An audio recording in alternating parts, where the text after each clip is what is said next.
now that you're done with call waiting. I was going to say, welcome to the Mind, Body, Soul Meditation Hour. That, I don't know what they were thinking. That I missed that upbeat Yeah. music. Welcome to This Week at the Movies. I'm Matt. I'm Eric. And this week we are diving into a lot of fun stuff. One of the more anticipated films of probably the last 6 months, since it was supposed to come out last fall, then got bumped later in the fall, then got bumped to January, then got bumped to April, then pulled up to March, is finally out. And that is the follow-up to Parasite from director Bong Joon Ho. And you're saying, seriously, this can't be his first movie since Parasite. Bet. This is his first feature released in theaters since that film in 2019. This is the first theatrical movie for Robert Pattinson since The Batman, which feels like it was an eternity ago, although it was only 2022. Both these guys have had a little bit of a recent history of catastrophic delays for their projects, but they finally come together for this sci-fi movie, Mickey 17. We've seen trailers for it, a couple of different trailers, a lot over the last 6 months because of the constantly shifting release dates, but it finally did actually open in theaters. Both of us actually saw it in theaters.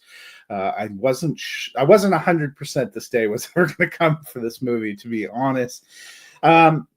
And, it follows, it's set in the near future where humanity has both developed the technology to travel to distant worlds to try to find an alternate home planet as they've ruined Earth, which, Happens. doesn't seem that unlikely as we sit here in 2025. This movie is only, 29 years in the future because it's 2054. Yeah. They've also developed the technology that allows them to reprint bodies, which becomes very controversial and is outlawed on Earth, but is still allowed on a space mission for roles they call expendables, guys who get to be the guinea pigs anytime they think there might be a disease or a dangerous job. Well, that falls to our friend Mickey, who had worn out his welcome on Earth thanks to some bad business decisions, and a shady loan shark decides to take any job he can get to get off the planet. Did not read the fine print. He did it in order to avoid any horrible or gruesome deaths, and the joke is on him as an expendable. That is pretty much all he experiences. 4.25 years later, they've arrived at the planet, and he is now on his 17th printed out body, hence Mickey 17. And as we meet him, it doesn't look like that one's going to last very long, but surprisingly, he survives a death-defying fall and being left out in the cold, and returns only to realize that they didn't think he was going to survive, so they reprinted him again, which is the one no-no with this body printing technology. So now we have two Robert Pattinsons, twice the hijinks and fun, also a little bit of Mark Ruffalo in here, Toni Collette, Steven Yeun, who we also haven't seen in a minute. I don't think I've seen him since Minari. And Naomi Ackie, who probably the last time we saw her was she was embodying Whitney Houston. So a lot of these people have been missing from our screens for a while. It ends up being kind of an interesting comedic romp. If you saw the trailer, you have a pretty good idea of a lot of where they're going. This movie, 137 minutes, and for me, that was a little bit of the problem. I'm giving it a thumbs neutral. I liked a lot of the setup. The first 30 or 40 minutes I was enjoying. I thought getting to where I knew it was ultimately going felt a little protracted. Some of the bits were a little thin for me. I did think Robert Pattinson was pretty incredible. He creates fairly distinctive characters for 18 different versions of himself, which I thought was pretty fascinating. I like the supporting cast, but the caricatures given to Ruffalo and Toni Collette really grated on me in the third act in particular. But Eric, I feel like you enjoyed this a little more than I did. You want me to get into it? Yeah. All right. I am buzzing on this movie, and so my thoughts are a little incoherent. So I've just blurbed together some of the things that stand out to me that I started to obsess over as the movie progressed. In a nutshell, This is a story about how to retain humanity after being reduced to a consumable product by radicalized forces beyond someone's circle of control. This reflects a lot of the other work that Bong Joon Ho has done. Particularly, the things that come to mind are like Okja, Snowpiercer, and the only thing I haven't seen is Host, but that's like an alien invasion. I don't know how much that would be, but It's okay. you could pull Mark Ruffalo and Toni Collette right out of Snowpiercer's like first class, like higher in the train people. The two characters that stuck out to me that there are more things going on that I'm going to want to chew over to watch this movie over and over again are Toni Collette and Naomi Aki as what is her name? Toni Collette's character. Toni Collette is Yolfa. Yes, Yolfa. And They had Nasha. Strange and Nasha. Yeah, none of them had straightforward names except for Mickey. Nasha is a black female police fireman. She is military too. Don't forget, and then she military. had like 3 jobs.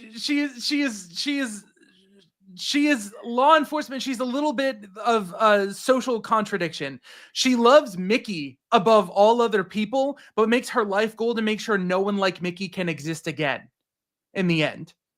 And she's like the nature of someone who was born to rebel. The world that Bong Joon Ho creates and the worlds he tends to create in things like Okja and even Parasite is the most grounded in reality, probably, are usually so thoroughly realized that he creates believable human humor in unrealities. I mean, we're printing people into duplicates of people on a spaceship that's flying to a frozen alien planet.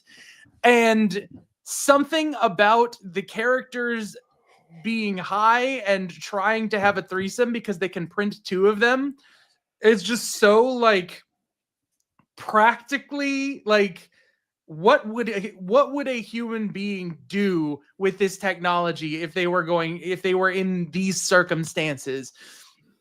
He just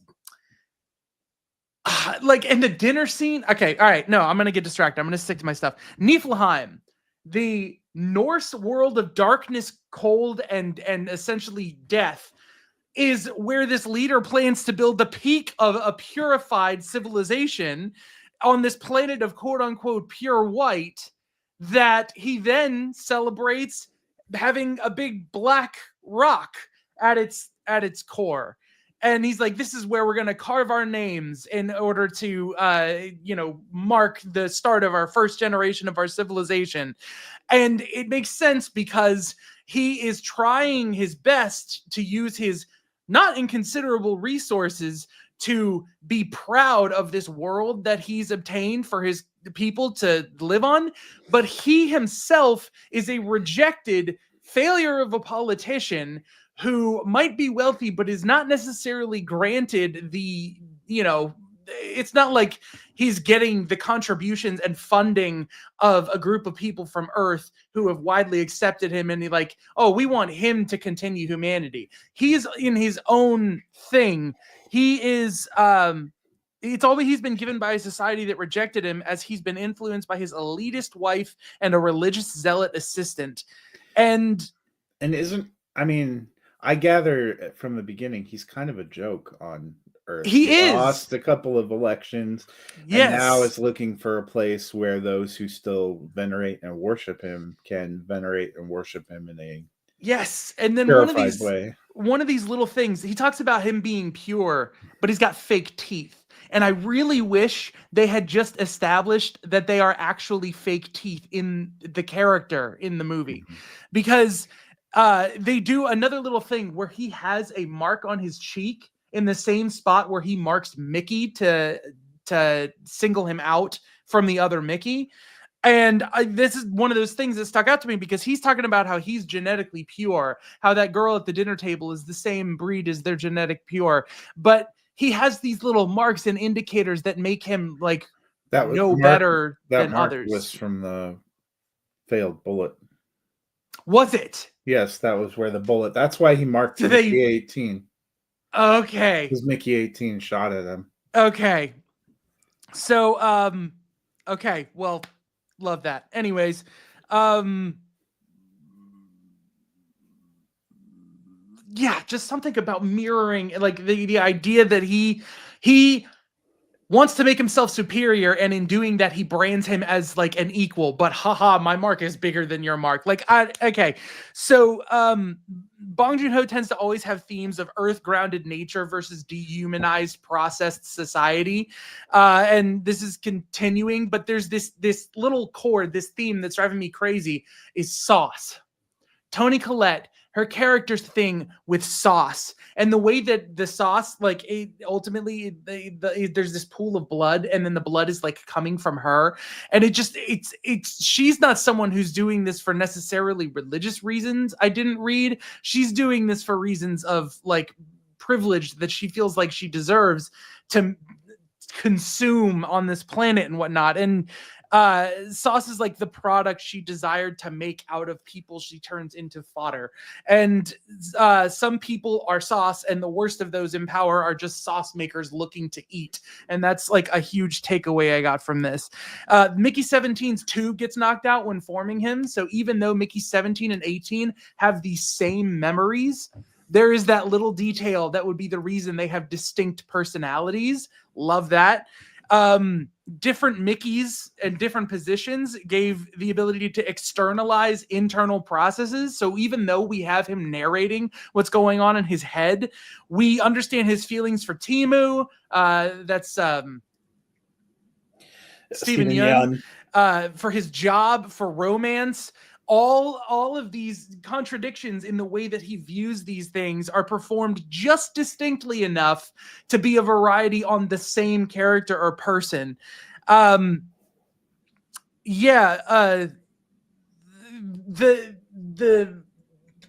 whole plan of Mark Ruffalo, the whole nature of humanity and its survival in general, is that Niflheim is the best that Mark Ruffalo could get, and it does have value, but it's in spite of him. And it's so much about like, who are the people who will actually fulfill and bring about change that is going to save humanity in a future that can only be bought and paid for by people who are detrimental to society. It's something I think I needed to hear and needed to have made sense of. And every single performance was on point. There was nobody that rang too false to me. I know Toni Collette and Mark Ruffalo are over the top. And again, I could just be used to seeing characters like that from Bong Joon-ho in like Okja and Snowpiercer and things like that. But Mickey has a little bit of my wife calls it like anime nature to him. And Nasha is a character who's essentially a ninja at some points in the movie. And, it makes sense because it's baked into her character that whatever type of person she is, she's the type of person that would fall in love with someone that's going to die and be replaced with another them. And there's automatically something off about that and something defensive about that. And I love the way that she's protective and she's like a fighter and all of this stuff. When she flipped across the room with that thing in her teeth and put Toni Collette in a headlock with her feet, I was like, I think that's one of those things that you're either on board with it or you're like, what the hell is happening? And so yeah, to me it was just like gradually exploring more and more that I feel like I needed to think about.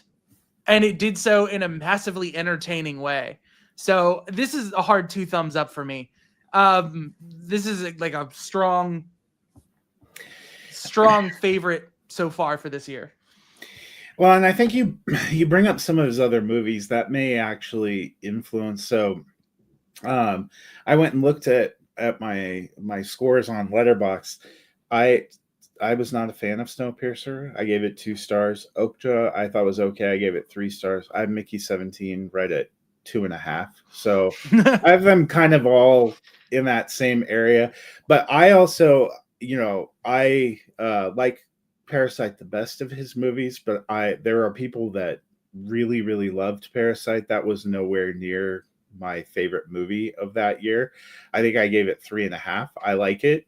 fine. I thought it was a fine movie. It wouldn't have been my pick for best picture. If you look at I have a letterbox list where I have seen all 97 best picture winners and I have them ranked. It's Mm. probably closer to middle of the pack for me, even among best picture winners. I thought it was a fine movie, but I think I've noticed too, some of the people that are really diehard fans, this kind of continues in that stream. And if you just enjoyed his movies, you're probably going to be a little closer to where I am. I think it really just depends on how those kind of elements, you're not wrong when you start talking about that in Snowpiercer. Tilda Swinton's character in Snowpiercer was definitely that elite, a little bit over the top. It's a slightly different kind of feel of a movie. I don't think it's quite as comedic as Mickey 17. It feels a little more serious, but it is the same a little bit in the class warfare and the future of society not being in incredible shape. But definitely an interesting movie. I'm glad it finally came out. I'm happy for him and for Robert Pattinson that they finally got movies out, because the Batman 2 just keeps getting pushed further and further back. So who knows if we'll ever see it at this point. He's made jokes he's going to be the oldest Batman by the time it comes out. Definitely by the third one. Oh, thank you, Ricky. Yeah. All right, so I'll do you one better. Who is Tom Sandoval? Tom Sandoval. So Sandoval. Ricky and I, if you're looking for a little lighthearted entertainment, I've joined him on the Love and Reality podcast, and we have gone back and started watching Vanderpump Rules from the beginning. That show kicked off, I think it was filmed in 2012, but it started airing in January of 2013. So we are going through the first season. Tom Sandoval, very entertaining person that is on that show. He was also in The Traitors season 3, which Ricky and I have been recapping, and we've started our campaign to get Tom to come on to talk to us. Okay, I'm on board. Really enjoyed the comedic elements he brings, which is a good segue to a new segment. Sometimes when you go on trips, you find treasures, like movie plots explained poorly. So we're going to do one a week. I'm going to give you a sample one, Eric, and then I'll read you this week's clue, and you can mull it over as we talk a little bit of Oscars and some incredible TV that is on right now. But here is a movie plot explained poorly. A goose suddenly dies, and it makes everyone really depressed. Top Gun. It is indeed Top Gun. That was the description on the box that really sold me hitting the game. So here is this week's official clue. We will give the answer at the end. But a man with a limp is miraculously cured. So, man, it's like I know every other one of these. Okay, I'll take time to think about it. Yep. So as you're thinking about that, I think we previewed a lot of Oscar categories. The Oscars were last Sunday. Do you think? I think I got it. You may have gotten this one. It is a mid-90s film, if that helps you. Yeah. So the Oscars did come out. The big winner was Anora, which won Best Director, Best Original Screenplay, Best Lead Actress, and Best Picture. If you have an opportunity to give the 10th best film in a category where you nominated 10 the top prize, I think you got to do it. And apparently that's how the Academy of Motion Picture Arts and Sciences felt. I was not pleased. I thought 2024 was a good movie year. I do not think the Oscars represented the best of that, and it was kind of fascinating to me. I was a little bummed out by many of the category winners, but what did you think overall? I told you before I was on the fence about whether I thought Conan O'Brien would be a good host, and he was actually the best part of the 3-hour and 45-minute telecast for me. Dune Part 2 got a couple of good technical nominations. That's great. I don't think any of us thought it was necessarily going to win. Mhm. Um, I kind of, a part of me really did expect Demi Moore to take her Yeah. Oscar, but so I'm a little disappointed by that. But yeah, like the love for Honora is uh, it's kind of bizarre to me. It really does speak to the idea that campaigning for like it's not the movie that matters. The awards season politics and campaigning seems to matter over, you know, like unless people are legitimately telling me that Honora ranked so like commonly, a movie that is so singular in So I do taste, wonder. like it's just it doesn't make sense to me. I've wondered this for a while. The Academy shifted. This doesn't really explain. It won a lot of awards. So obviously, there were some people that were very passionate about it. Won Best Director, Mhm. Best Original Screenplay, Best Actress. Sean Baker won four. So it had, maybe it was editing. I think he won for editing. Mm. Um, I've wondered before with Best Picture, they shifted a few years ago. It's not you voting for your projected winner and we count. It's ranked choice. Mhm. And I think that we've seen that impact the race in different ways. For if the only thing Anora would have won is Best Picture, I would have chalked it up maybe to an interesting where it had enough super fans and enough people that thought it was okay that it pulled it out. But it won so many awards, it had to have just carried a tidal wave. I saw someone make a comment that it was one of the few Best Picture nominees that actually sent a physical disc of a screener instead of an electronic link, which is true. Sing Sing sent a physical disc, because I would assume anything I got and Denver Film Critics Academy members would also have gotten. Sing Sing had a physical disc, and there was one of the other ones that I was thinking about that also they sent it. I think The Brutalist I got a physical disc for as well. A24 typically sends physical discs, but Neon always sends that really nice box set for Mhm. their FYC. Did that make a difference? There are probably a lot of people that it's easier to take a disc out of the pile and pop it in than for them to figure out different like streaming apps. Could Sure. that have made a difference? That certainly could have. Anora came out a little bit earlier in the year. It was, I think it was early Yeah, October it got a when long when we tour. were seeing that. So it had a long tour. It is a very specific kind of, and I do feel like even among critic friends, I will acknowledge that there are people that have loved it 5 stars, 10 out of 10, no notes, and there are people like me that are like, I haven't, much as I talked about, I haven't. If I looked at Bong Joon Ho's filmography and I'm like, oh, I've liked them okay, but I haven't loved them. Sean Baker, I've seen all of his movies, and that's a no from me, dog. Um, I don't think I've given Wow. anything more than 2 stars.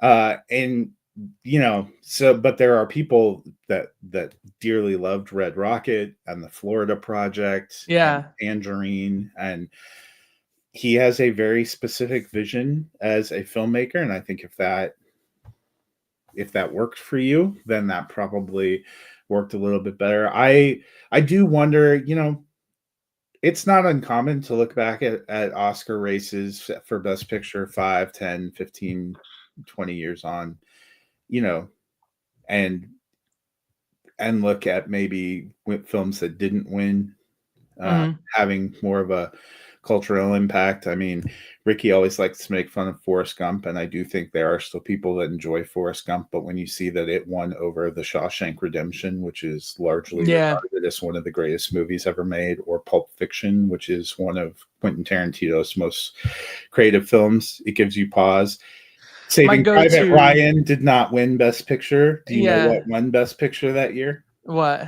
Shakespeare in Love. Oh, When that is the makes me last mad. time you thought about Shakespeare Well, in Love? my go-to for this is The King's Speech won over Inception. Inception and The Social Network. And The Social Network, yeah. The This, Social Network yeah, is I forgot about that. probably what people um, The most socially, like talk culturally. about a little bit more. So Yeah. we'll look back. I would have loved to see Conclave get a win. Hmm. It's fascinating. Out of the 10 films nominated for Best Picture, there were a bunch that were in my year-end top. My top three movies, personal ranked movies from 2024, all got Best Picture nominations. I had Sing Sing up in my top group as well. Made it in there. There were some fantastic films. I did not resonate with Anora. I didn't really resonate with The Brutalist, so this was a little bit of a rougher go for me, but that's the way it is. I am glad the 2024 award season is finally over here mid March. So, any other Oscar thoughts? No, I I don't think as much about the Oscars as others, and that's kind of a privileged position that I'm in because I don't get too much into the season. Um, but I would really like to see an Academy Award season where the winners seem like they more reflect, you know, what is, I mean, like we're talking about what has a cultural impact. Like if there is any objective way to talk about a movie's like quality in terms of deserving an award or being ranked or better than another, I mean, why are we fawning all over the movie that is the niche interest movie? You know, I understand that one of my votes would have been The Substance, and that is absolutely the same thing. And if it had won, I would also be kind of confused. But I don't know. I don't Yeah, know. well, that would have been more exciting a little bit to me because horror movies generally just don't. Yeah, yeah. And again, it would have spoken to like someone was so well, I mean, it's kind of what happened with Honora. Someone was so passionate about the movie that, it won what it won. So, I don't know. Well, that is a wrap. If you would like to see Anora and you haven't seen it, it will make its streaming debut on Hulu on Monday, March 17th. So the luck of the Irish be with you. If you have Hulu, you can check out Anora when it drops to streaming. So something to look forward to there. Well, we're going to shift as we end toward the magical gifts that have been given us on the small screen. There have been some interesting movies so far this quarter, but there have been some great TV shows. Eric and I have seen together two of them, one that we've been talking about, one that just popped up, and then I will throw in a pitch for one that just wrapped up that all 8 episodes are available on Hulu that I really ended up enjoying. But first, it's time to revisit Severance. When last we left off, a little bit of a cliffhanger with episode 6. We've seen episodes 7 and 8 since then. Both of them, interestingly, bottle episodes Yep. that catch us up on what has happened with Harmony Cobell and with Gemma. And I will start episode 7. I thought was a revelation. Sheki Bardo gives you all of the backstory of Mark and Gemma, while also giving you a little bit of an idea of what's going on with Gemma now, although not the reason for how she slid into this. They conspicuously left that a little bit off. Then episode 8 just follows Miss Cobell as she goes back to her hometown and we leave it in a place where it's really setting up. I believe it's a 10 episode season, so these final 2 where she will have a little bit of a bigger role. We haven't really seen her since I think episode 3 was the last time we had seen her. And even then, Episode 8 also probably the shortest of the season, just about 44 minutes. 37 minutes. Yeah, without the credits. Yeah. Yeah. Oh, I forgot. I watched off the screener site. We didn't have credits. Yeah. So, but I really loved 7. 7's probably up there among my favorite episodes of the year so far. I thought 8 was okay. I know people were a little miffed after the high of 7 did not feel like 8 rose to those levels, but I thought it served its purpose. I was actually avidly annoyed. It was one of those things where it's like, man, even in shows that you love, you got things you don't like. I don't like the Doctor from episode 7, like not in a way that he's fun to hate, and like I'm legitimately like, oh, I don't need this mustache twirly psychopath. Like that's not my thing.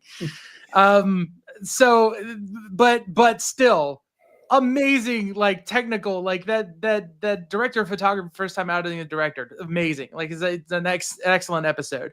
It's just that with these two episodes, you have that feeling of we ended on a cliffhanger with Mark, and we're just like holding on that, and it is painful.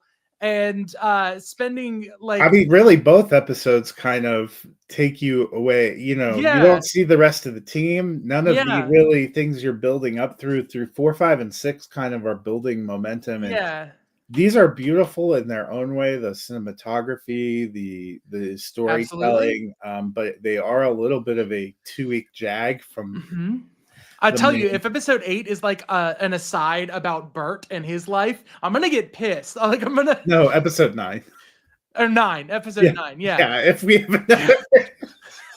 another, But yeah, I'm so That's the rest of the season. They're like House of the Dragon season 2. They're yeah, promising a war that yeah, we'll get there, but let's yeah. do some side quests Oh first. gosh. Oh.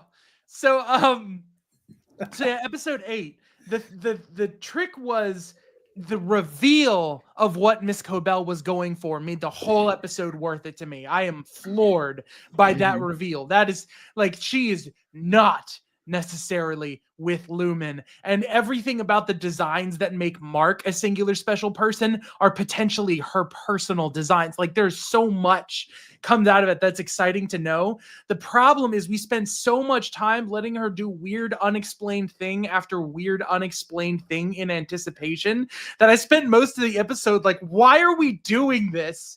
Like her And friend is just waiting for her in the truck, and she lays yeah, down to take a nap. she does. She's like, "Wait, I'm looking for this. You were looking real hard with your eyes closed, lady." Oh my gosh. Oh my gosh. It's so frustrating.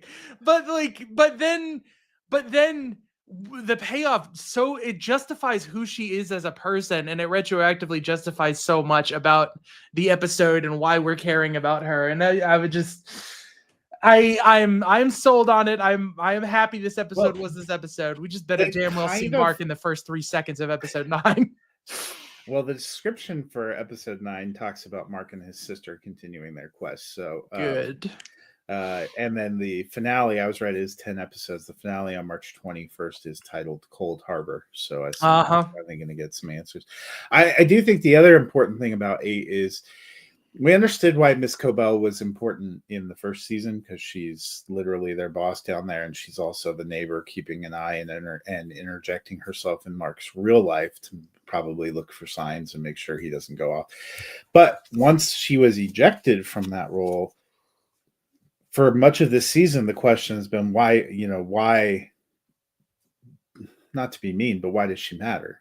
Mm-hmm. You don't really have Patricia Yeah. Arquette in the main title credits on a show if she doesn't have anything to do. And this one did a really great job of circling back Oh, to that that's and why. of telling us, oh no, she's the most important. And this is probably what, because you leave when she has that intersection in 3 where she's trying to decide whether she goes to the salt flats or flat salts, or I can't remember exactly what it's called, Yeah. where she ends up going in this episode, or if she's going to go with Helly Mm-hmm.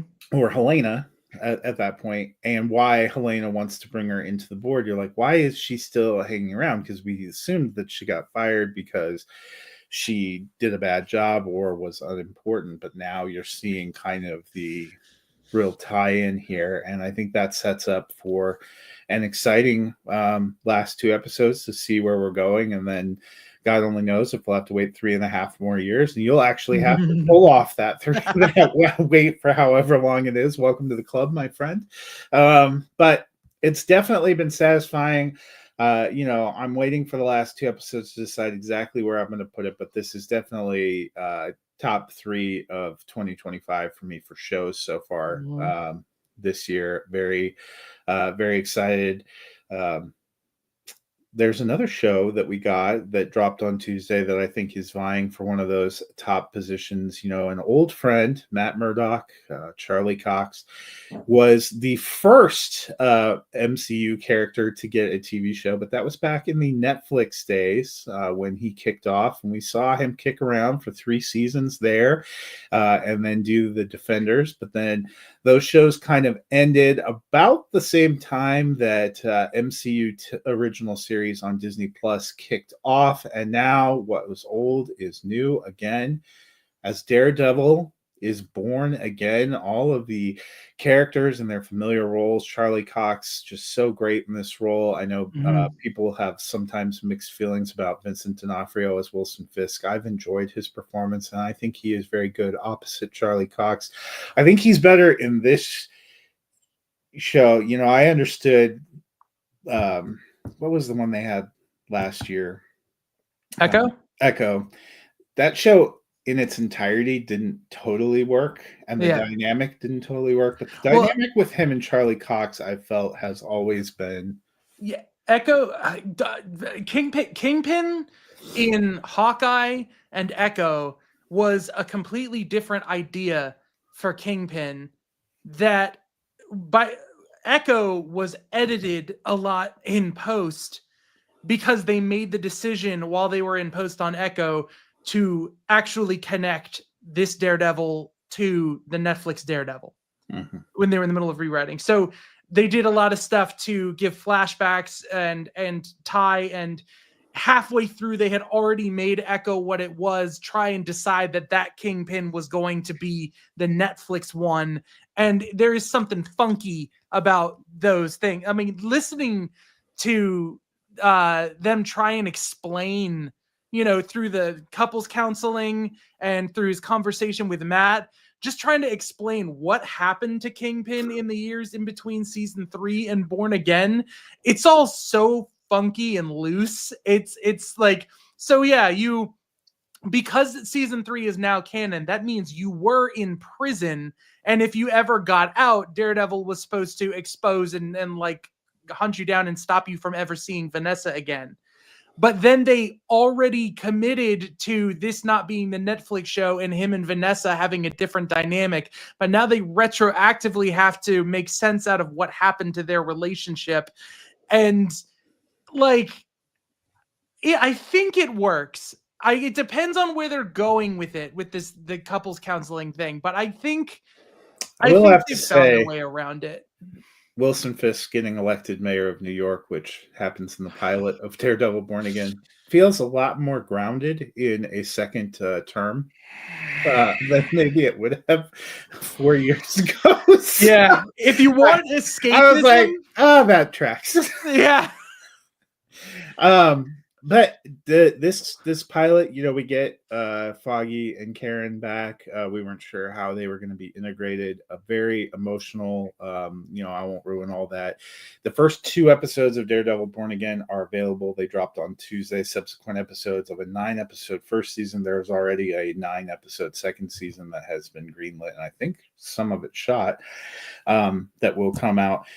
They drop on Tuesdays on Disney Plus. I thought both episodes were good, but Heaven's Half Hour, the pilot for this Born Again, was a top shelf episode for me. I enjoyed it a lot. There was a lot of depth of emotion. There were some great sequences. Charlie Cox is just so wonderful in this role. He is probably top 3 MCU characters for me.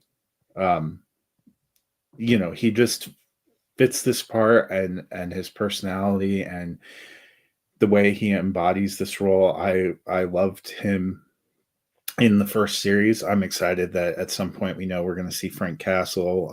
We believe we're going to see Jessica Jones. You're seeing people pop in, but they've also found a way to move forward with a new set of characters.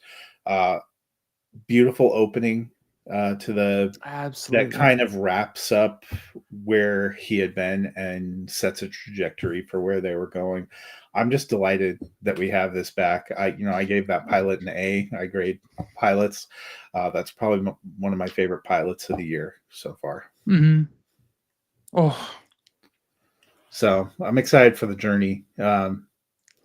You know, our MCU movie we got so far this year did not leave me with warm fuzzies, but this gives me hope. You know, what is that meme? The MCU is dead. The MCU is He is back.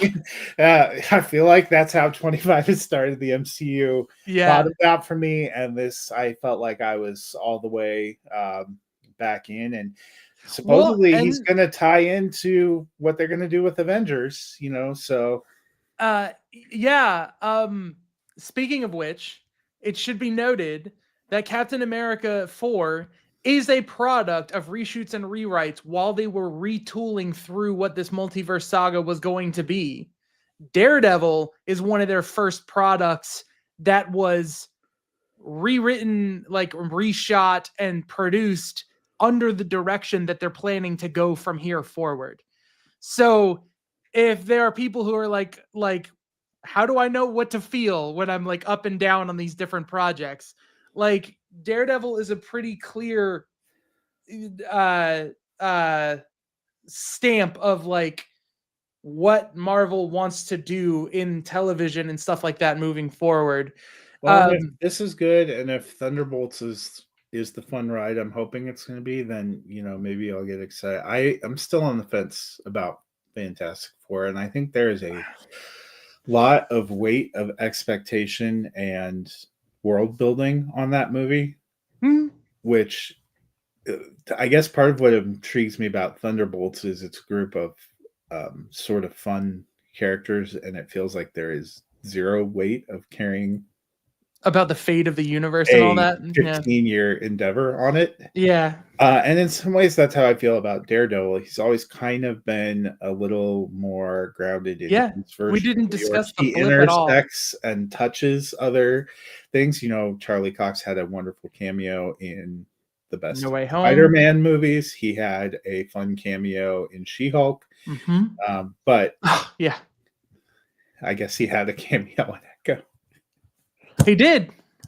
Yeah. But He's I been creeping around the MCU for a little while now, and it this has the potential kicked off. to potentially be my favorite of their MCU Disney Plus shows. I Oh yeah. still have WandaVision right now as my top, but that was a good start, and it's been very uneven in their television products since Mhm. then. This just feels like it's back to telling kind of an interesting story, and I like the casting that they've done. Mm. I like their new additions, so I'm very excited. I've enjoyed Clark Johnson. I'm old, so I track him all the way back to Homicide: Life on the Street, which was David Simon's NBC show.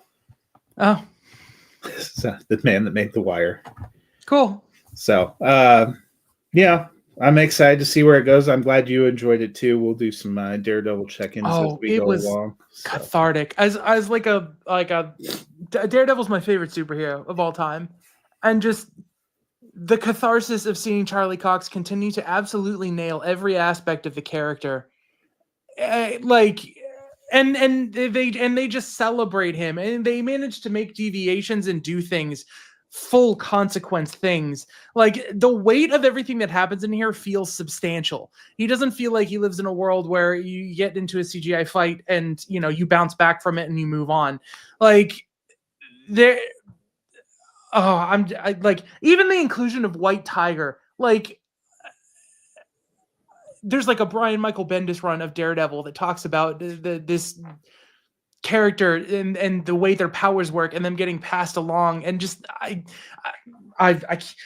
his scream, the end of episode 2's scream is like peak Daredevil. It's so good. It's so good. I'm floored. I can't wait for there to be the entire. I almost want to wait so that I can binge watch the series without having to wait. Like That's yeah. I've wondered too. We mentioned when we were talking about Severance, people seemed a little frustrated a little bit by 8 more so than 7, but Mhm. because it jagged away from the story. If you had all 10 episodes and you were just binging through them, I don't know that No way.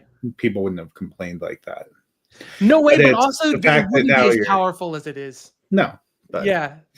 So it is, it's kind of fun to be going back to some of these premiere series on weekly releases, and the anticipation and the discussion and the building up. And so before we get out of here, one other show I wanted to shout out is a Hulu series called Paradise. Oh This yeah. one with Sterling K. Brown, um, Julianne Nicholson, comes from Dan Fogelman, who gave us This Is Us. And I know you're thinking, oh, This Is Us and Sterling K. Brown.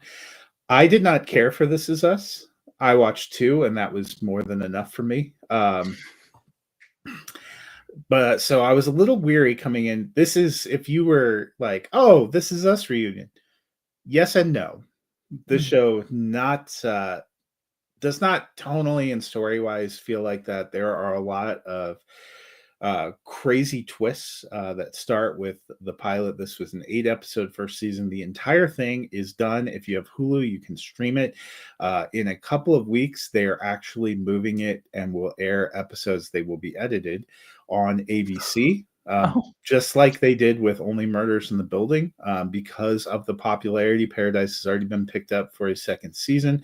Only Murders in the Building seasons tend to then go and get played on ABC. They are now moving Paradise sometime later this month in March is going to start an ABC run, so you'll have a way to see it there if you don't have Hulu.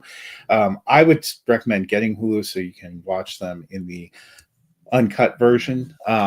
But just a really fascinating story, interesting twists. I really was enjoying the beginning. Then it got a little weird for me in the middle.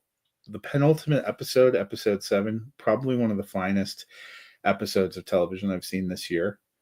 Had me all the way in. The finale, very satisfying too. Right now, Paradise is in that top 3 realm for me for the year so far.